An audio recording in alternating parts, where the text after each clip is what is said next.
Hola a todos, muy buenos días, bienvenidos a Serenity Markets. Les habla José Luis Cárpatos y esta es nuestra crónica de apertura de la sesión de hoy, miércoles 20 de abril. Empezamos a grabar a las 8:12.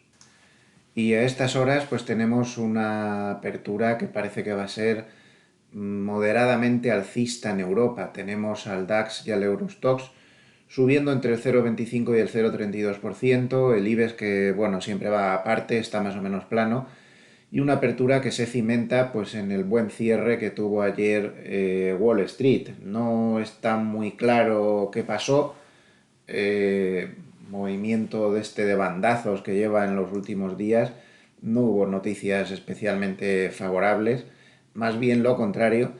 En todo caso, se podría citar como favorable el hecho de que algunos miembros de la Reserva Federal ayer bajaron el tono.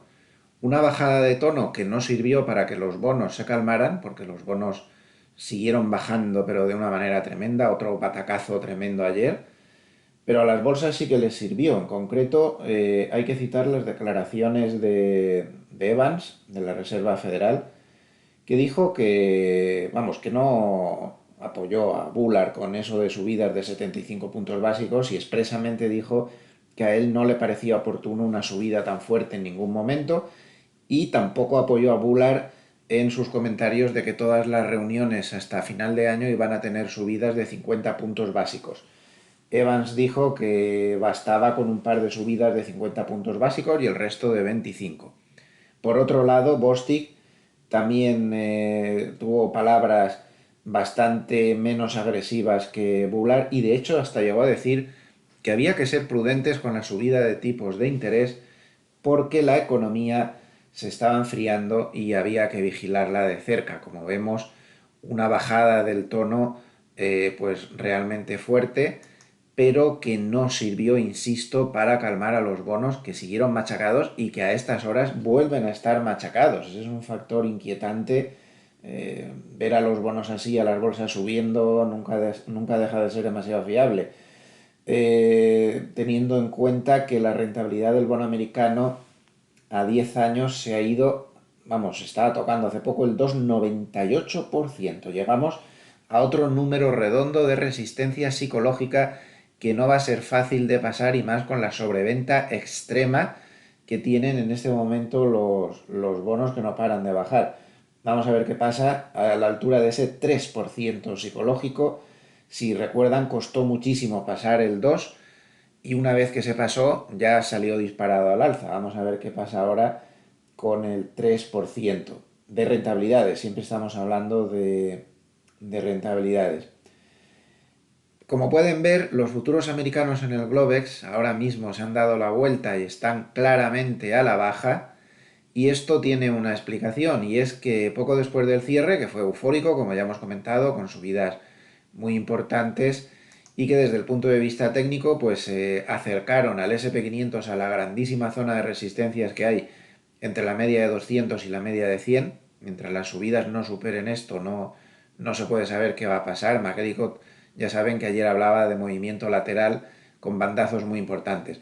Bueno, pues tras el cierre publicó resultados Netflix con una caída del número de suscriptores de 200.000, claramente por debajo de lo esperado, pero lo peor fue que empezaron a cambiar las previsiones a futuro y ahora hablan de una caída de suscriptores de 2 millones de personas, cuando hasta ahora se esperaba no solo que no fuera una caída, sino que fuera una subida de 2 millones. Claro, estamos hablando entonces de 4 millones de cambio de previsiones a la baja. En este momento están machacando a pedacitos a Netflix, que en el nocturno está cayendo un 26%, nada menos, 26%, atención, 26% de caída de Netflix, que evidentemente pues está perjudicando a la tecnología, que cae 0,93% el Nasdaq, y esto pues arrastra al SP500 y en menor medida, porque tiene mucho menos componente tecnológico, al Russell, que cae solo 0,13%. En divisas tenemos al euro que consigue recuperar un poquito tras los últimos palos del 0,21%.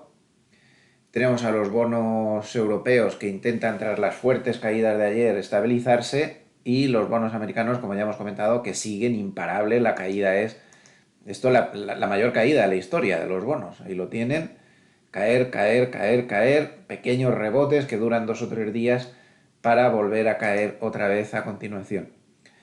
El oro, 0,84%, definitivamente vuelve a fracasar por enésima vez, contra la zona del 2000. Otro fallo bastante espectacular, ¿no? Y mientras hablamos, pues hay que ver que se están aumentando las pérdidas en Wall Street por esos malos resultados de Netflix y en Europa se están empezando a diluir las subidas que teníamos. El petróleo sube 0,56%, con el factor clave parece que está en China, a la espera de ver si levantan las medidas del COVID o no. Hoy ha habido dato de inventarios del Instituto Americano del Petróleo esta madrugada y luego se publicará el de inventarios de mañana, bueno, mañana hoy, no lo sé, porque cuando es festivo lo suelen aplazar un día, bueno, habrá que mirarlo, no lo tengo ahora mismo en la cabeza. 0,55% de subida hasta los 102,50, ese nivel psicológico de 100 de momento pues sigue aguantando como soporte. Más cosas a comentar, pues importante que Kolanovic ha vuelto a pasar a optimista otra vez. Ya saben que recomendó tomar beneficios hace unos días por primera vez, porque él siempre decía comprar, comprar y comprar.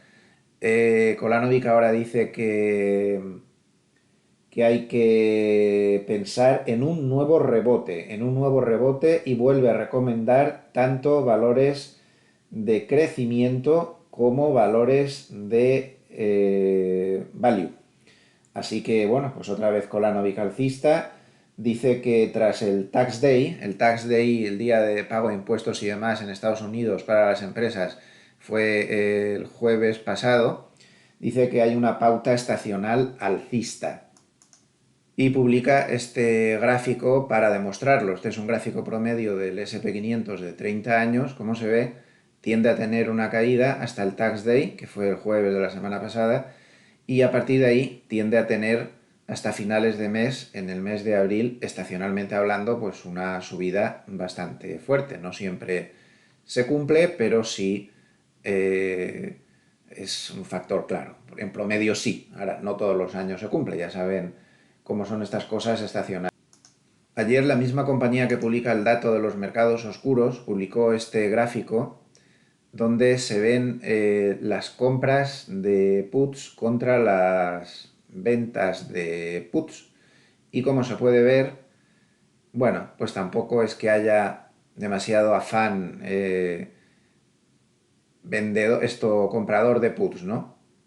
De hecho, el ratio pues está en niveles bastante bajos. Lo que pretenden decir con esto es que no se ve al mercado posicionándose para cubrirse ante caídas demasiado fuertes. Anda bastante tranquilo.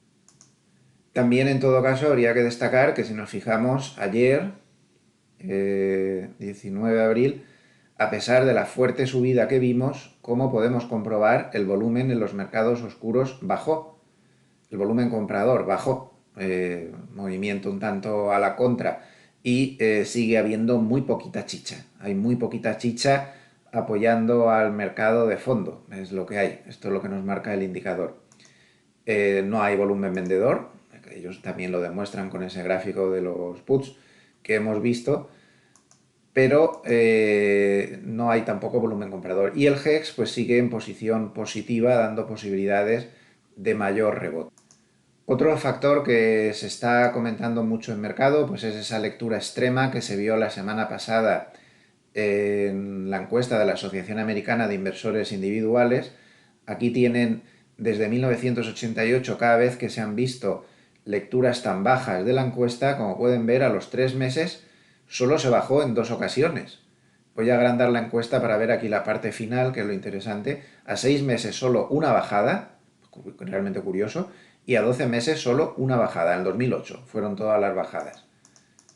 Entonces aquí se ve mejor, el promedio es que a los 3 meses cuando aparece una lectura tan extrema como esta, se sube un 6,7% y el 93,5% del tiempo es alcista, y a 6 meses 12,6% de subida con el 96,8% del tiempo alcista. Es una curiosidad.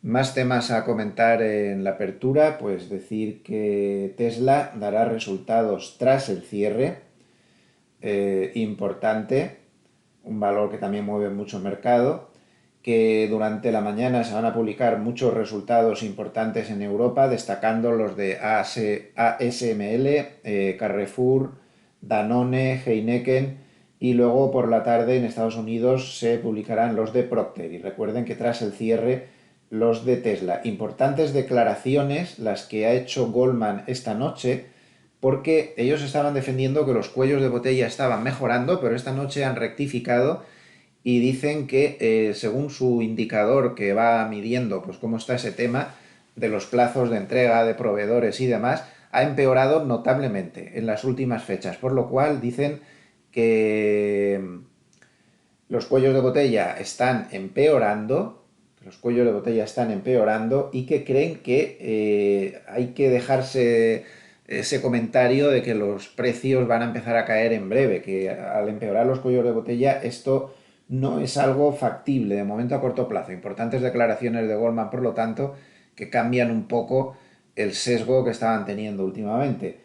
Se ha publicado dato de precios de producción en Alemania esta mañana, 30,9% interanual cuando se esperaba 30,2%. Esto está desmadrado, esto está fuera de control y otra vez más los precios de producción absolutamente insostenibles. ¿Cómo van a resistir ni las empresas alemanas ni ninguna con esa subida de coste del 31% en un mercado tan competitivo como el actual y tan infierno fiscal como tenemos en España, en Alemania, en otros muchos sitios?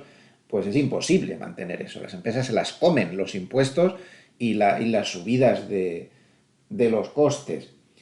Destacar también el pésimo dato de matriculaciones de coches en la Unión Europea. No sé si esto afectará negativamente al sector de automoción, pero el dato es horripilante, menos 20,5% las matriculaciones a la Unión Europea de 27 países, desde el menos 6,7% anterior.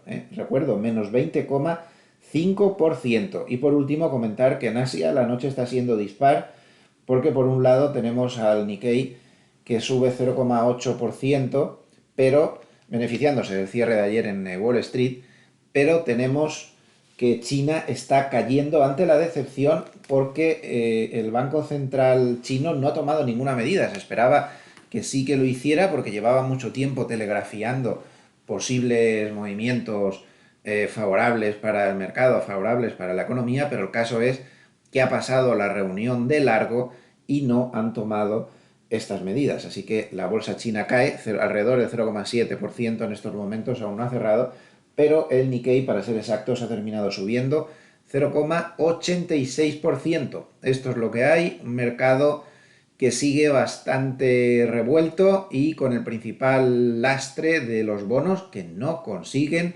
levantar cabeza, llegan a la resistencia psicológica de rentabilidades del 3%. Vamos a ver qué pasa en esa zona. Muchas gracias, que tengan una buena jornada y a nivel de vídeos personales les espero sobre las 5:30 de la tarde para hablar de la crónica de cierre. Muchas gracias, que tengan un buen día.